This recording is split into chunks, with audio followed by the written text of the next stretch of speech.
Sodexo coupon, क्या ये tax rebate सिर्फ बुरे खाने के ऊपर है, एक हेल्दी खाने के ऊपर नहीं?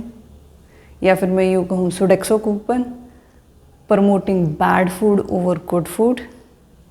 या फिर ये टैक्स रिबेट के चक्कर में हम लोग मोटिवेट होते हैं वो जंक फूड खाने के लिए जो हमारे शरीर के लिए बहुत ज़्यादा नुकसानदायक है। आज मैं बात करूँगी सोडेक्सो कूपन के बारे में। अगर आप किसी भी कॉर्पोरेट जॉब में हैं तो आपको सोडेक्सो कूपन ज़रूर मिलते होंगे।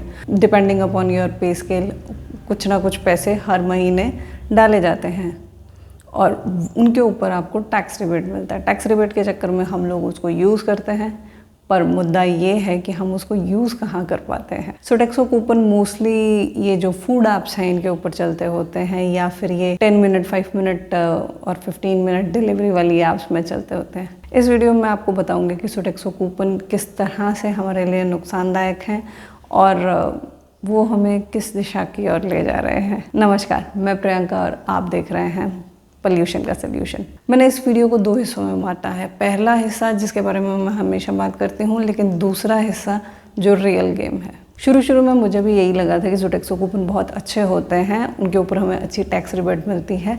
मेरा तो मानना था कि जो उसमें अमाउंट डाला जाता है वो बहुत कम है, हमारी आधी सैलरी कम से कम उसमें चली जानी चाहिए। पर धीरे धीरे जब मैंने ऑब्ज़र्व किया कि सोडेक्सो कूपन यूज़ कहाँ पे होते हैं, हम उससे किस तरह का खाना खरीद सकते हैं, तब मुझे रियलाइज़ हुआ कि गेम क्या है। नंबर 1, सोडेक्सो कूपन आप सिर्फ इस तरह की फूड ऐप्स के ऊपर यूज़ कर सकते हैं,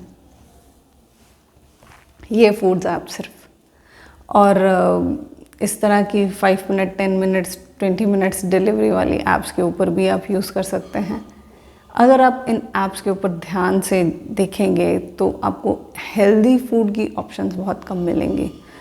मैंने भी सोडेक्सो कूपन के चक्कर में जो ऑनलाइन ये जो ऐप्स हैं इनसे फ्रूट्स एंड वेजिटेबल्स मंगाए, लेकिन मेरा एक्सपीरियंस उतना अच्छा नहीं था और मैंने 2 महीना खाली सोडेक्सो कूपन में अमाउंट डलवाया होगा। उसके बाद मैंने ये ऑप्शन लेनी बंद कर दी, क्योंकि मुझे लग रहा था कि इसे खर्च करने के लिए मुझे अनहेल्दी फूड बाय करना पड़ रहा है और इससे अच्छा मैं टैक्स दूं और कम से कम अच्छा भोजन तो खरीदूं। अब आप सोच रहे होंगे कि मतलब इन ऐप्स में हर चीज़ तो मिलती है, तो बुरा क्या है? बुरा यही है कि इसमें 90% जो आइटम्स आपको दिख रही हैं वो पैक्ड फूड हैं और सोडेक्सो कूपन से आप शैम्पूज़ या इस तरह की जो ग्रूमिंग प्रोडक्ट्स हमें चाहिए होते हैं वो नहीं मिलेंगे।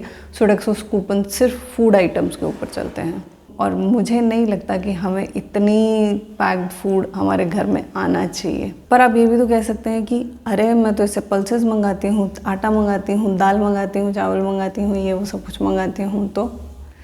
तो एक पल के लिए सोचिए वो आटा कितने महीने पहले पैक हुआ होगा जिसको आप खा रहे हैं, या फिर वो पल्सेस हम बिना पैकेजिंग के भी तो ला सकते हैं। अपने मतलब 100 रुपये के ऊपर हार्डली 5 रुपये बचते हैं और उस 5 रुपये बचाने के चक्कर में मैं एक पॉलीथीन जनरेट करूं तो मुझे वो एक बेटर ऑप्शन नहीं लगा। और दूसरा, जब मुझे मेरा चक्की वाला इस तरह से राशन देने को तैयार है तो फिर मैं क्यों इस तरह की एक एक्स्ट्रा पैकेजिंग कॉस्ट बेयर करूं फेक फूड।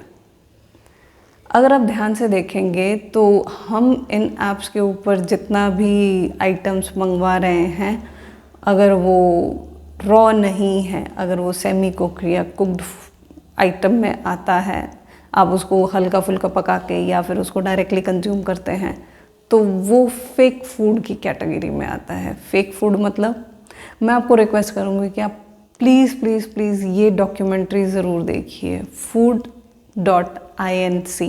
ये डॉक्यूमेंट्री मैंने आज से 10 साल पहले देखी थी और सीरियसली मेरे कान के धुएं निकल गए थे कि ये हो क्या रहा है।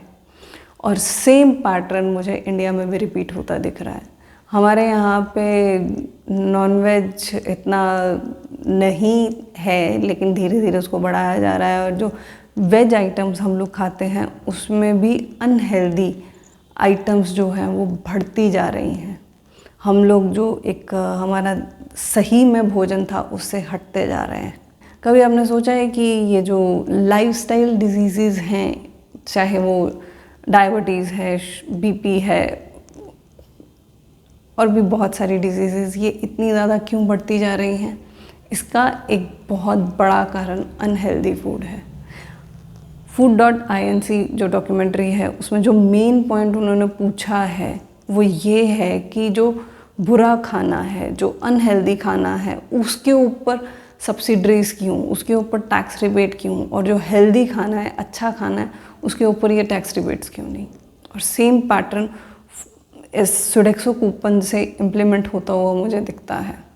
क्यों एक बिस्किट का पैकेट 5 से 10 रुपए में आ जाता है, लेकिन 5 से 10 रुपए में आप अगर एक मुरमुरे भी खरीदने जाए ना तो वो भी सफिशिएंट ना मिले।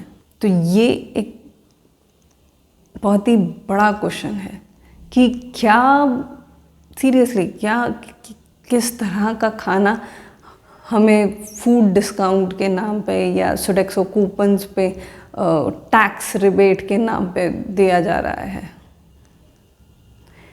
मैंने ये अमूल की चॉकलेट जब मेरे पास ये कूपन्स थे तो मंगाई। जब सीरियसली ऑनलाइन शॉपिंग बहुत बुरी एडिक्शन है। जब आपको हो कि आपको ये कूपन्स यूज़ करने हैं, नहीं तो ये एक्सपायर हो जाएंगे, तो फिर कभी कभी आप वो चीज़ें मंगवा लेते हैं जो आप मंगवाना नहीं चाहते या फिर मतलब जो आपकी के लिए अच्छी नहीं है।